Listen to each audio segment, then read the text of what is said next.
आज हम लोग जो है पढ़ेंगे नल या जीरो फैक्टर के बारे में। ये इसमें जो है हमारा 2 लेक्चर होगा। आज हम लोग जो है फर्स्ट लेक्चर के बारे में पढ़ेंगे, समझेंगे, और नेक्स्ट वीडियो में इसी टॉपिक पर हमारा जो है सेकेंड जो है लेक्चर होगा, जो नीट और जेई के लिए होगा। और ये जो आज का जो पहला हमारा लेक्चर होगा ये 9-10 लेवल और 11-12 लेवल का होगा। और सेकेंड लेक्चर में वो प्योर कॉम्पिटिटिव लेक्चर होगा, खासकर जो है नीट और जेई के लिए। तो पहले हम लोग समझेंगे नल या जीरो फैक्टर क्या होता है।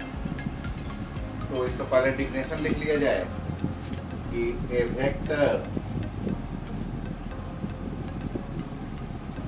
Having zero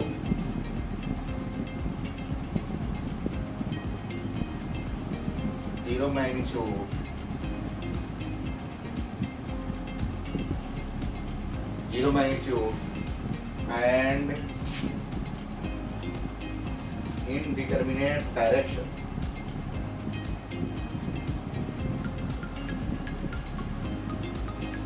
Indeterminate direction is called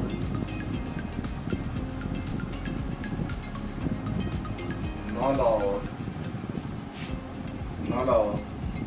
zero vector.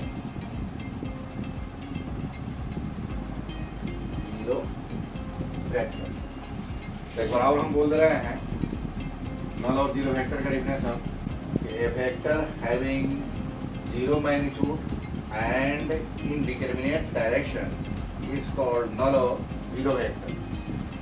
तो वो ऐसा वेक्टर जिसका मैग्नीट्यूड क्या हो, जीरो हो, उसी वेक्टर को हम लोग जो है नल वेक्टर या जीरो वेक्टर कहते हैं। अब सवाल है कि इसका डायरेक्शन जो होता है इनडिटरमिनेट होता है, तो इनडिटरमिनेट का क्या मतलब होगा उसके बारे में हम लोग जो है समझेंगे। इनडिटरमिनेट का मतलब ये होगा कि वैसा डायरेक्शन होगा जिसको हम लोग डिटरमाइन नहीं कर पाएंगे कि किधर होगा, ईस्ट होगा, वेस्ट होगा, नॉर्थ होगा, साउथ होगा, अप होगा या डाउन होगा।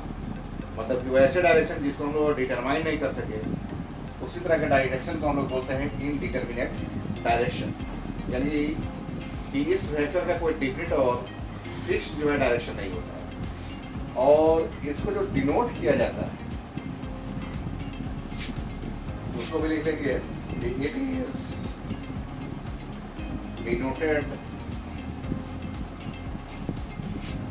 एज जीरो लिखेंगे और जीरो पर क्या होगा वेक्टर नोटेशन दे देंगे। और इसको जो हम रिप्रेजेंट करते हैं जस्ट एक डॉट से, एक पॉइंट से। तो आगे हम लोग लिखेंगे स्टार मार्क्स देने के बाद कि नल और जीरो वेक्टर इज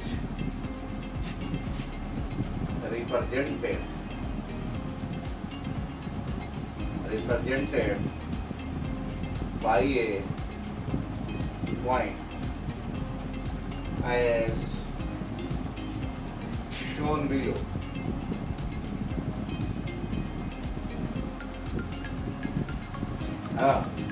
नल और जीरो वेक्टर को जो है हम लोग कैसे रिप्रेजेंट करेंगे ज्योमेट्रिकली, तो एक पॉइंट से, है ना। तो जस्ट लाइक एज यहाँ पर हम पॉइंट दे दिए, है ना। ऐसे भी हम लोग जानते हैं कि ये पॉइंट जो होता है इसका शेप और साइज या लेंथ, ब्रेथ और हाइट का होता है नेग्लिजिबल होता है, लगभग जो है जीरो होता है। जब लेंथ ही इसका क्या हो गया, जीरो हो गया, तो इसलिए ये अगर वेक्टर अगर हो तो इसका जो है मैग्नीट्यूड क्या होगा, जीरो होगा। ऐसे भी पॉइंट का जो डायमेंशन होता है वो लगभग नेग्लिजिबल होता है, जीरो होता है। जब डायमेंशन ही नेग्लिजिबल हो जाएगा तब जो है उस वेक्टर का मैग्नीट्यूड भी क्या होगा, नेग्लिजिबल होगा, यानी कि लगभग जीरो के बराबर होगा। और डायरेक्शन जो होता है ये इंडिटरमिनेट होता है। इंडिटरमिनेट करने का सेंस ये है कि किधर होगा, ये इस चीज़ को हम लोग डिटरमाइन और फैसला नहीं ले सकते हैं, क्लियर नहीं कर पाते हैं कि किधर होगा, कहीं भी हो सकता है। लेकिन इसके डायरेक्शन को ऐसे भी हम खींच सकते हैं, ऐसे भी हो सकता है, ऐसे भी हो सकता है, ऐसे भी हो सकता है, ऐसे भी हो सकता है, ऐसे भी हो सकता है। तो इस तरह से जो है जस्ट लाइक एक पॉइंट से हम लोग क्या करते हैं, नल वेक्टर या जीरो वेक्टर का जो है हम लोग रिप्रेजेंट करते हैं। तो इसको जो है आप लोग ठीक से अच्छे से लिख लें।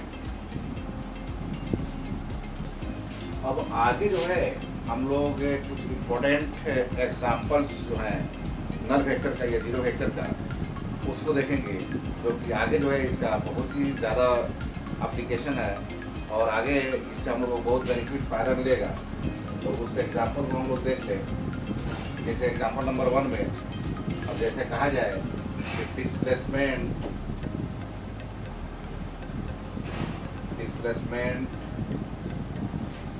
of a stationary body,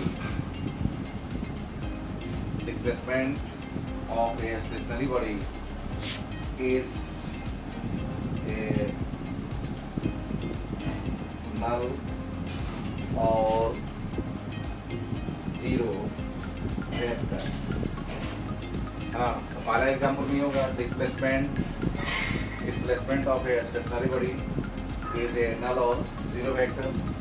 example यानी कोई भी बॉडी अगर रेस्ट में है, स्टेशनरी है, रुका हुआ है, तो उसका जो अगर कहा जाए कि डिस्प्लेसमेंट कितना होगा तो डिस्प्लेसमेंट क्या होगा, जीरो होगा। और उसी तरह से एग्जाम्पल नंबर 2 में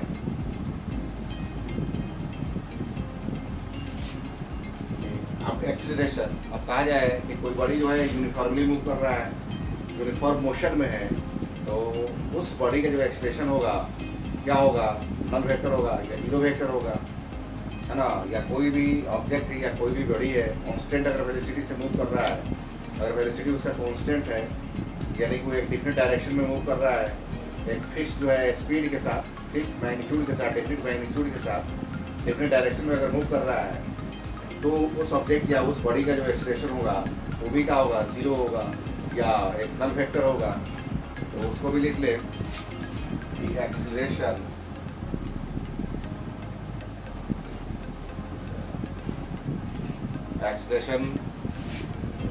of a body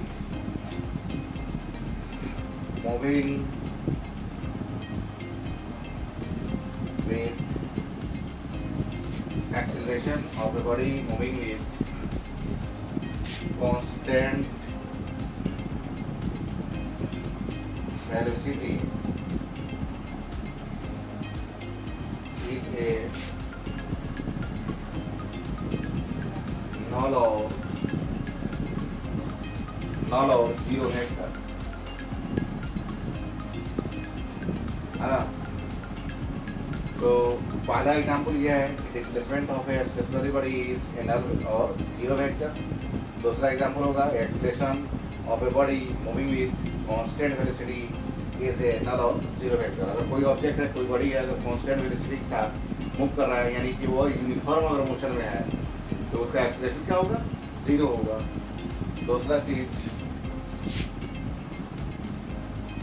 example number 3, दो वेक्टर हो तो मैग्नीट्यूड में क्या हो, सेम हो, और डायरेक्शन में क्या हो, अपोजिट हो, एक दूसरे के जो है अपोजिट हो, तो उस केस में उसका रिजल्टेंट जो वेक्टर होगा वो भी क्या होगा, एक नल वेक्टर या जीरो वेक्टर होगा। हाँ, फिर से इसको हम रिपीट करते रहे। तो वैसा दो वेक्टर जिसका मैग्नीट्यूड का हो, इक्वल हो और डायरेक्शन अपोजिट हो, तो उस केस में भी दोनों जो वेक्टर होगा, दोनों वेक्टर का जो नल रिजल्टेंट वेक्टर होगा वो एक नल वेक्टर या जीरो वेक्टर होगा। तो एग्जाम्पल नंबर 3 को भी हम लोग लिख लें। The resultant of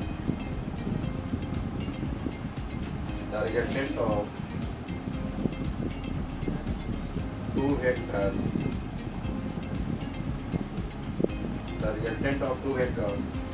of equal magnitude, the resultant of two vectors of equal magnitude but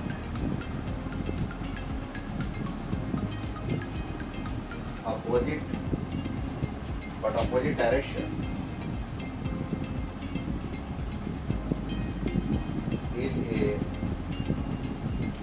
नल और जीरो वेक्टर।